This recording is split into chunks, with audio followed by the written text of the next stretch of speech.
No programa de hoje, você vai tirar todas as suas dúvidas sobre as eleições de 2010.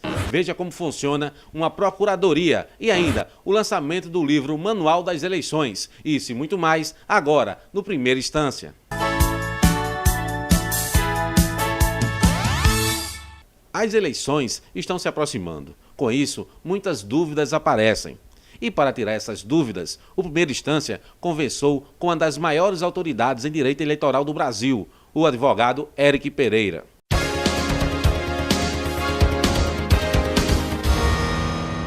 Doutor Éric Pereira, por que as eleições se aproximam e sempre há dúvidas quanto à legislação que rege as eleições? Porque nenhuma interpretação ela é formulada de forma literal, de forma gramatical. As interpretações elas precisam ser feitas de forma sistemática. E essa forma sistemática ela exige um exercício hermenêutico para que você possa chegar à finalidade da lei. E aí a grande indagação, como é que o legislador produz a norma e vai pedir ao TSE para que o TSE interprete? Porque a função do TSE é uma função interpretativa. O legislador ele apenas constrói essa norma, ele positiva essa norma. E o que é que nós temos? A lei das eleições, a lei 9.504, de 1997, ao longo das eleições, o TSE tem o poder normativo de criar instruções. Então são 14 instruções por ano. E essas instruções servem para quê? Apenas para regulamentar essa norma. Essa regulamentação é uma adaptação do momento que se vive.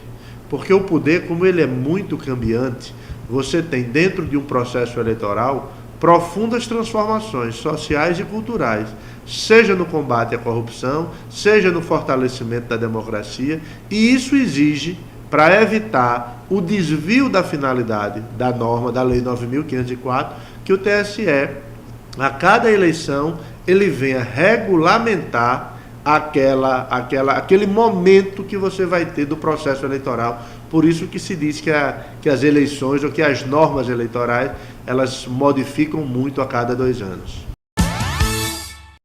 A grande dúvida que se surgiu, nós tivemos 3 grandes dúvidas. Nós tivemos a dúvida da questão do ficha limpa, que eu continuo a defender a inconstitucionalidade do ficha limpa. Eu não concebo uma norma que traz uma pena, que traz uma sanção decorrente, muitas vezes, de um processo penal, dizer que essa pena não é restrição a direito. Eu acho que há uma inconstitucionalidade, não só por ferir o princípio da não culpabilidade, mas por ferir o princípio da presunção de inocência como um todo. E essa discussão ela vai chegar ao Supremo Tribunal Federal, porque é um tema muito latente, em que pese ser um tema antipático de ser defendido. Eu acho que o mérito do ficha limpa ele é fundamental no avanço da democracia, mas a forma ela tem que ser obedecida. Nós não podemos criar lei para coisas óbvias, como, por exemplo, um político tem que ter ficha limpa. Essa foi uma grande discussão e que vai chegar até o Supremo, não acabou ainda. Um outro ponto foi a questão das coligações. O fim da verticalização fez com que houvesse interpretações de que a autonomia é absoluta e que os partidos podem fazer tudo o que quiserem fazer. Não, o fim da coligação apenas evitou que você tivesse uma continuidade, entre o que o nacional fez com uma obediência dos regionais. Não há mais essa necessidade porque a verticalização acabou. Mas isso não acabou a obediência que tem que se ter ao arco de aliança entre majoritário e proporcional. O arco da aliança do majoritário vai ser base para que os proporcionais possam formar coligações diferentes, no federal e no estadual. O que não pode é você desobedecer ou perder essa simetria. Uma coisa é verticalização, a outra coisa é simetria de coligação. São coisas distintas. Verticalização acabou, mas simetria ela continua em vigor e terá que ser obedecida, como nós vimos agora recentemente o TSE ter dito que realmente tem que ter essa obediência, uma coisa que eu já vinha defendendo inclusive há muito tempo. Gerou uma polêmica, inclusive teve alguns debates com relação a isso, mas prevaleceu aquele entendimento que eu resumo da seguinte forma: casado com casado, solteiro com solteiro. Não é diferente disso. E o TSE confirmou o que eu já vinha defendendo há algum tempo. E o terceiro ponto que agora surge é com relação a esse uso da propaganda. Se coligações regionais podem ter candidatos nacionais diferentes numa mesma coligação regional usando a propaganda eleitoral. O TSE, moralizando esse aspecto, ele evitou, você não pode ter dois candidatos nacionais nos estados pedindo votos diferentemente, ou seja, concorrentes usando o mesmo tema. Então isso o TSE proibiu e está gerando uma grande celeuma, mas não tem nenhuma dificuldade de interpretação disso não. Eu acho que o susto é maior porque à medida que você vai chegando no processo eleitoral, vai se aproximando do dia das eleições, os ânimos, os medos e os receios dos candidatos, a ansiedade, ela aumenta. Então, qualquer notícia é motivo para que você cause toda uma discussão jurídica em torno, às vezes, de questões tão simples como foi essa daí. Se você não tem uma coligação regional, se você não faz uma coligação, você sair isoladamente, um candidato sair isoladamente a disputar um mandato majoritário estadual, ele tem que respeitar esse arco, ele tem que respeitar. Agora, com relação às coligações nacionais, o que é que acontece? Nós temos nas coligações uma possibilidade, porque existe a mídia eletrônica e a mídia de rua, quer dizer, a eleição de rua, que é o material impresso, é o palanque, isso o TSE não restringiu. O que nós temos, e nós temos que avaliar também, uma outra hipótese, que é os proporcionais, que não têm candidato majoritário, poder participar de palanques, que isso também é possível. Por quê? Porque essa discussão dos partidos só com candidatos proporcionais, e esses partidos, mesmo que formem uma coligação, passe a apoiar candidatos majoritários diferentes, um apoia um candidato A e o outro apoia o candidato B, mas na proporcional estão juntos, isso aí é uma matéria interna do partido, é uma economia interna, é uma economia doméstica, que só quem pode dizer que há infidelidade são filiados àqueles partidos. Então, é uma matéria que a gente costuma chamar de chapa branca, porque não existe uma sanção específica para dizer é uma infidelidade, e essa infidelidade você vai perder mandato, ou vai perder tempo de propaganda, ou recolher material. Não. Os proporcionais que não tenham candidatos majoritários, eles podem participar do candidato que eles resolverem escolher. A internet, ela tem as mesmas regras da propaganda eleitoral, da propaganda geral eleitoral. Você não pode ofender, você não pode denegrir imagens, você não pode usar sites oficiais, você não pode usar provedor oficial. O que é que existe? A internet ela é um campo aberto, não existe norma específica para a internet. A princípio, tudo pode na internet, tudo é possível, desde que os blogs respeitem a honra das pessoas, respeitem a imagem. Então, o momento em que você tece críticas muito ácidas, no momento em que você enaltece elogios muito enfáticos, isso passa a ser sindicado pela Justiça Eleitoral.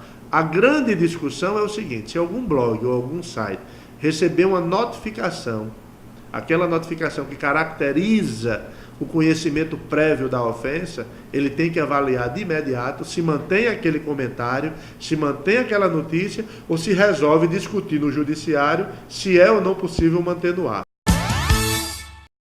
Qualquer doação, ela exige CPF ou CNPJ, 10% se for pessoa jurídica e 2%, 10% se for pessoa física e 2% se for pessoa jurídica. Esses 2% da pessoa jurídica e esses 10% da pessoa física, frise-se, ela precisa ter CNPJ e ela precisa ter o CPF. Mesmo através de cartão de crédito, essa doação tem que ter o identificador do CPF. Aqueles 1.084 que qualquer cidadão brasileiro tem o direito de gastar em prol de alguma candidatura, eles significam o quê? Eles significam uma gasolina no deslocamento para o carro, uma camisa que você compra para você. Eu costumo dizer o seguinte: se o candidato souber que você está gastando 1.084 na campanha dele, isso se transforma em doação, você vai ter que emitir o recibo, você vai ter que ter o seu CPF, e isso vai ter que aparecer na prestação de conta. Então, essa questão do caixa oculto, do caixa 2, a Justiça Eleitoral está aumentando o rigor, parcerias com a Receita Federal, inclusive, para que evite esse manuseio, inclusive, de cédulas em espécie, que se tem muito em campanha eleitoral. Então, tem que se ter cuidado. A doação, ela tem várias formas de você formular essa doação. Você pega 10% da sua renda anual, não pode ultrapassar. Nós vimos a quantidade de multas que esse ano teve, que o Ministério Público está fiscalizando isso aí, e você faz a doação para o candidato da sua preferência. Porém, não esqueça de comunicar à Receita Federal que fez essa doação, de emitir o recibo, de pedir o recibo de que você fez essa doação, de indicar seu CPF. Aí sim, você passa a participar de uma forma mais efetiva dentro da sua preferência. Você não pode fazer uma reforma que não seja estruturante. A reforma ela tem que ser estruturante. Ela não pode discutir só exclusivamente financiamento público de campanha, porque financiamento público de campanha, os que defendem dizem que traz mais igualdade. Mas o ponto principal é o seguinte, ele acaba com Caixa 2? Evidentemente que não. A Alemanha tem financiamento público de campanha e quer adotar o sistema brasileiro, que é o sistema aberto. Aí o brasileiro que tem o sistema aberto quer adotar o alemão. Quer dizer, você nunca tem uma satisfação. O que não se pode é usar essa crise do reformismo que o Brasil vive para dizer que isso é solução para problemas momentâneos que surgem. A lista fechada, ela só é possível se você tiver vários outros fatores. Lista fechada, um voto distrital, misto ou puro. Você tem que ter várias outras agregações. Você não pode ter só a lista fechada, porque só a lista fechada, ela fortalece muito aquele que domina o partido. E aí você passa a ter, dentro daquela visão, determinados candidatos que você sabe que vai ser sempre o primeiro de lista, porque é filho do presidente do partido, porque é o presidente do partido. E aí você perde a democracia, você traz uma questão interna fechada, onde somente lista fechada ela não soluciona, porque você vai ter, na verdade, o eleitor, muitos estatutos não permitem que o filiado vote, quem vota são delegados, você vai formar um colégio onde os estatutos vão começar a escolher determinadas candidaturas e às vezes o cidadão comum que for filiado a determinado partido nunca vai deixar de ser o último na lista. A Justiça Eleitoral brasileira ela tem duas peculiaridades, que é a celeridade e a preclusão. A preclusão é quando você não pratica aquele ato no momento certo, você não tem mais o direito de praticá-lo depois. E a celeridade é a rapidez com que julga o processo. O que é que acontece? O acúmulo é muito grande. Você veja que a Justiça Eleitoral ela tem que julgar em 6 meses. Se não julga em 6 meses, esses processos passam então ao quê? A ter outras prioridades, porque muitas vezes coincide eleições, de você deixar um processo de uma eleição para outra. Mas com a nova lei que se aplicou, essa lei complementar, que modificou a 064, que é a lei das inelegibilidades, esses prazos terão que ser respeitados, inclusive há sanções para quem não respeitar esses prazos. Se reduziu esses prazos e as sanções aumentaram, então não adianta mais demorar com os processos. Por quê? Porque antes havia uma interpretação de que seria 3 anos após a eleição. Nunca ia coincidir 4 anos. Então você só passava 3 anos inelegível, podia se candidatar novamente e não teria nenhum prejuízo. Agora não, agora são 8 anos. Então necessariamente, se você for condenado, em que momento você for condenado, você vai ter uma inelegibilidade que vai lhe atingir durante 8 anos. Então vai mudar a cultura. Essa cultura de que a procrastinação é uma solução jurídica defensiva, para que haja defesa, para que você possa exercer a defesa e com o tempo absorver algum candidato infrator, essa cultura vai acabar, porque a legislação mudou. Vamos continuar falando em direito eleitoral. O juiz Jarbas Bezerra e a advogada Lígia Limeira lançaram mais uma edição do Manual Prático das Eleições. O Primeira Instância conferiu de perto o lançamento.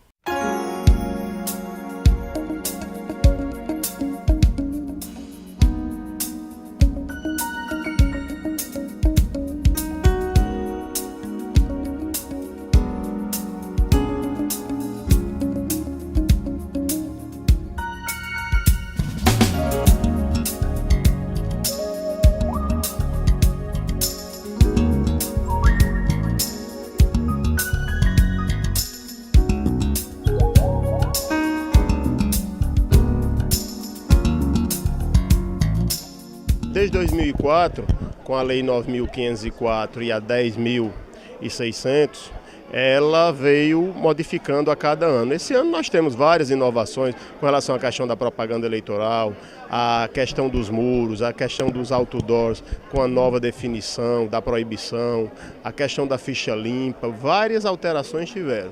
Felizmente ou infelizmente, a cada ano, cada eleição, vem uma inovação. A gente só pode dizer que essa inovação é sempre para melhor. Por esse manual para os alunos de direito e para os profissionais vai ser realmente de grande utilização? Com certeza. A gente, como eu sempre falo, e Lígia também, esse manual ele é destinado a uma pessoa que é alfabetizada e um PhD na área jurídica. Qualquer pessoa que saiba ler e escrever lendo vai entender a forma como a gente escreve. Vai de uma linguagem primária, mas que todos possam realmente ter conhecimento da lei eleitoral. Se você ler o manual e seguir o manual, você será um grande político e um grande cidadão.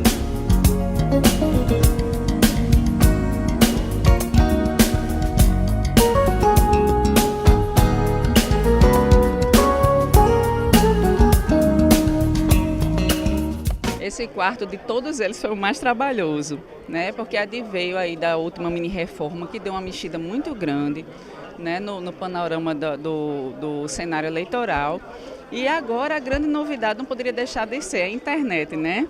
Que vem aí com um grande mecanismo propalador da propaganda eleitoral e arrecadador de recursos de campanha. Quem diria, né? Assim, agora, candidato, partido, comitê poderá arrecadar mediante a internet, né? Então, isso realmente é um grande avanço, né, para a nossa cultura e acredito que assim, muita gente ainda não sabe desse recurso, né? É uma coisa que precisa ser divulgado, porque tudo que é novo, né, custa um pouquinho para ser sedimentado. Agora, quanto tempo de trabalho, quanto tempo vocês trabalharam para que esse livro possa chegar às prateleiras? Olhe, uns 6 meses, mas de muita luta, porque o TSE, como órgão consulente, ele fica respondendo a consultas e vai dando outra roupagem, né, a interpretação da legislação, e nós temos a obrigação de passar isso para o público. A ideia do manual é simplificar, né, e tentar desembaraçar essa linguagem jurídica, né, assim, que para a maioria das pessoas é um pouco áspera. E assim, ainda ontem teve uma decisão, né, do TSE que totalmente contrária às últimas eleições. Então, assim, quando a gente pensava que tinha resolvido, o Ficha Limpa foi um bom exemplo. Teve vários estágios e a gente esperou até o último momento, né? O que o aluno de direito e o que é que o profissional do direito pode esperar do manual? Simplicidade e praticidade e objetividade. É abrir no que você está querendo realmente saber, no assunto, na matéria do seu interesse, que você vai ter lá ele interpretado segundo a legislação, sob a ótica da resolução do tribunal e a legislação eleitoral correlata. Então, o objetivo da gente é imprimir essa facilidade para o leitor.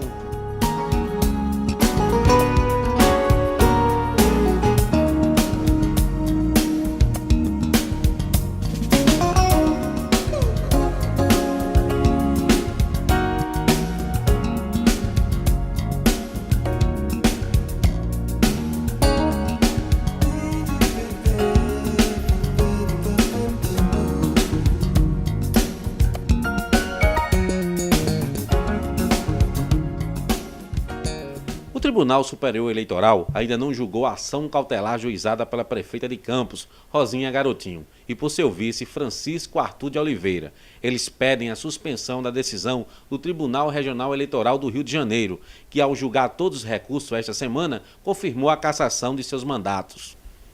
Na ação, eles explicam que a decisão do TRE Fluminense foi provocada por uma ação de seu adversário político, Arnaldo Viana, que acusou a prefeita de ter sido beneficiada por um grupo de comunicação da região, composto de uma rádio e um jornal. No bloco a seguir, você vai conhecer como funciona a Procuradoria do Estado.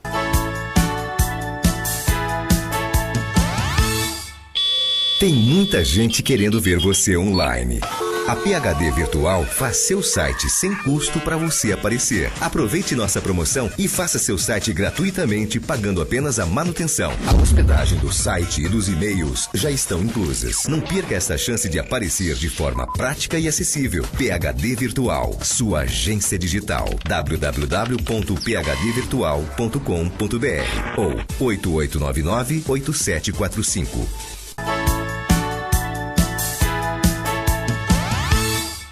O presidente da República, Luiz Inácio Lula da Silva, nomeou na última quarta-feira os desembargadores Paulo de Tarso Vieira Sanseverino, do Tribunal de Justiça do Rio Grande do Sul, e Maria Isabel Galotti Rodrigues, do Tribunal Regional Federal da Primeira Região, para integrar o Superior Tribunal de Justiça. Os magistrados ocuparão as vagas abertas com as aposentadorias dos ministros Denise Arruda e Fernando Gonçalves. E mais um juiz federal do Rio Grande do Norte foi nomeado desembargador do Tribunal Regional Federal da 5ª Região. Desta vez, foi o juiz Edilson Nobre, da 4ª Vara Federal de Natal. E o Superior Tribunal de Justiça vai abrigar em 2011 a 6ª cúpula dos poderes judiciários da União das Nações Sul-Americanas. A escolha do STJ para sediar o encontro aconteceu durante a plenária final da 5ª cúpula, que acabou no último fim de semana na cidade de Cuenca, no Equador. Nós sabemos que quem defende os nossos interesses perante a justiça é o advogado. Mas você sabe quem defende o Estado? Não? Então conheça os Guardiões do Estado do Rio Grande do Norte. A Procuradoria é a instituição que defende os direitos do Estado. No Rio Grande do Norte, são 56 procuradores, que recebem por dia mais de 10 novos processos. A PGE é a única no Brasil que publica no Diário Oficial o procurador responsável por cada processo. As demandas mais frequentes são da Fazenda, Trabalho e Execução Fiscal. A Procuradoria conta com 6 regionais: Ceará-Mirim, Caicó, Pau dos Ferros, Mossoró, Santa Cruz e São José de Mipimbu. Cada regional atende mais de 30 municípios. O corpo funcional da Procuradoria é formado por 14 procuradores e 55 servidores. Ao longo dos últimos anos, alguns concursos para procuradores aconteceram.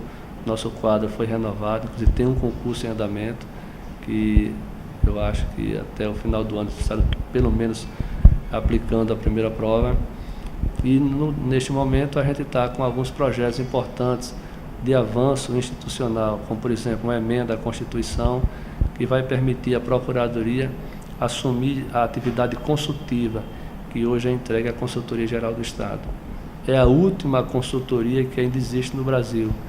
E se Deus quiser, até o final do ano, até o final da legislatura, a gente espera que a Assembleia aprove essa emenda, que aí sim vai concentrar toda a parte jurídica do Estado na PGE, como já em todo o Brasil. Segundo o Procurador-Geral Luiz Antônio Marinho, as procuradorias vêm crescendo nos últimos 22 anos. A do Rio Grande do Norte, por exemplo, vai ganhar um prédio novo e novos procuradores. Os honorários sucumbenciais ganhos pelos procuradores vão para o Fundo de Reaparelhamento e Aperfeiçoamento Funcional. Com isso, a PGE tem a possibilidade de qualificar o servidor e manter a sua biblioteca atualizada. A gente dispõe ou disponibiliza, melhor dizendo, para a atuação deles de parte de apoio da biblioteca, os livros, os códigos, tentamos manter atualizados, inclusive com acesso a uma biblioteca virtual, legislação federal, estadual e outras ferramentas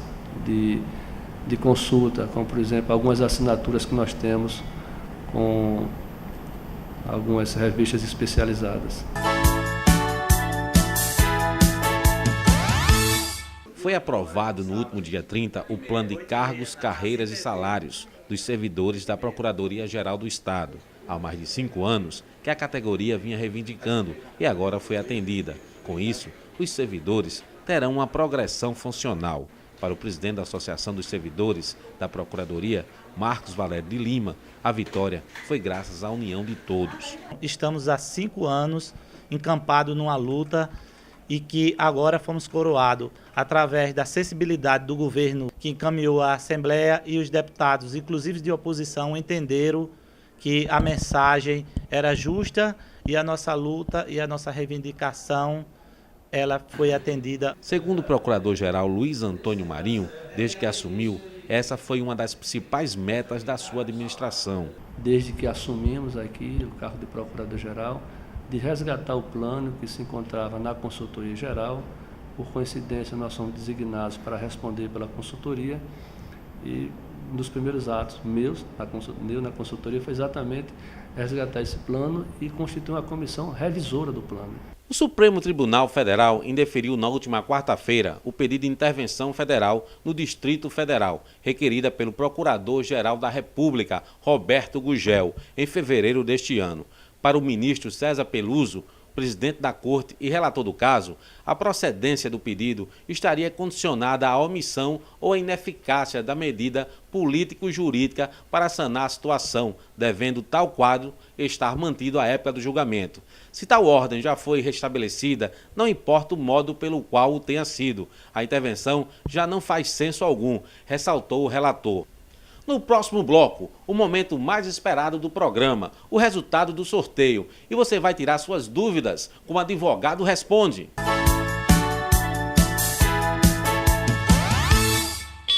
Tem muita gente querendo ver você online. A PHD Virtual faz seu site sem custo para você aparecer. Aproveite nossa promoção e faça seu site gratuitamente, pagando apenas a manutenção. A hospedagem do site e dos e-mails já estão inclusas. Não perca essa chance de aparecer de forma prática e acessível. PHD Virtual, sua agência digital. www.phdvirtual.com.br ou 8899-8745. Conheça seus direitos com o quadro O Advogado Responde.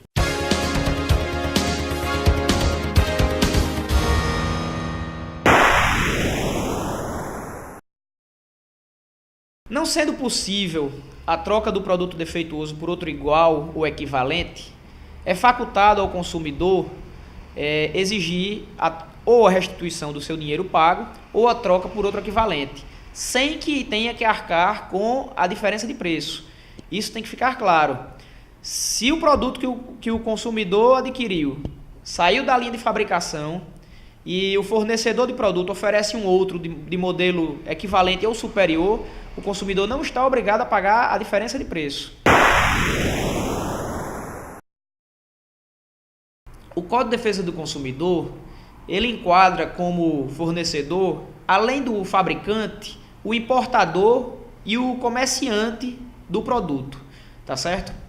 Então, não existindo uma assistência técnica no país, no caso de produtos importados, o consumidor ele pode procurar diretamente o comerciante, a loja onde ele adquiriu o produto, e estando dentro da garantia legal de 90 dias para produtos não perecíveis e 30 dias para produtos perecíveis, ele pode exigir a troca por um produto novo ou equivalente, ou ainda a devolução do seu dinheiro pago.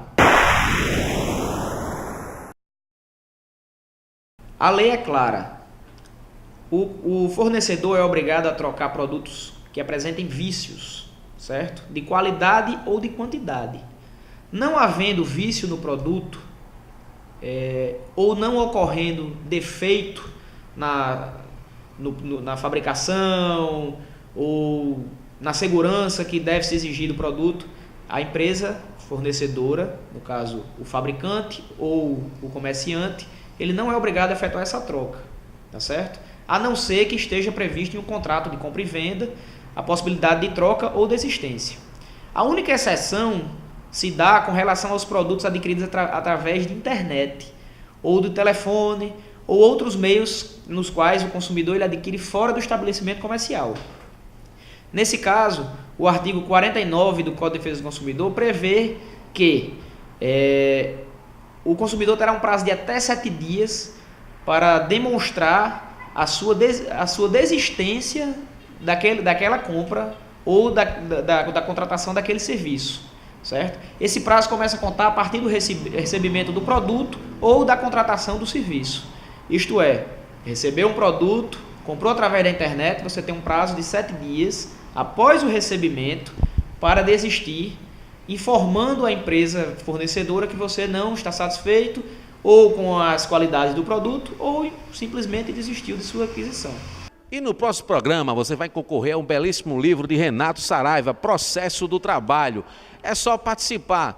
Manda um e-mail, primeirainstância@cintv.tv, primeirainstância@cintv.tv. Participe, aqui você sempre sai ganhando. Vamos agora divulgar o ganhador do livro Direito Civil de Flávio Tartucci. O ganhador foi Leidson Silva Rodrigues. Leidson, você vai pegar seu livro no estande da Livraria Visão Jurídica, que fica no Lagoa Center. E você que quer participar, é só mandar um e-mail, primeirainstância@cintv.tv, primeirainstância@cintv.tv. E a gente fica por aqui. Até o próximo sábado com mais um Primeira Instância. Tchau!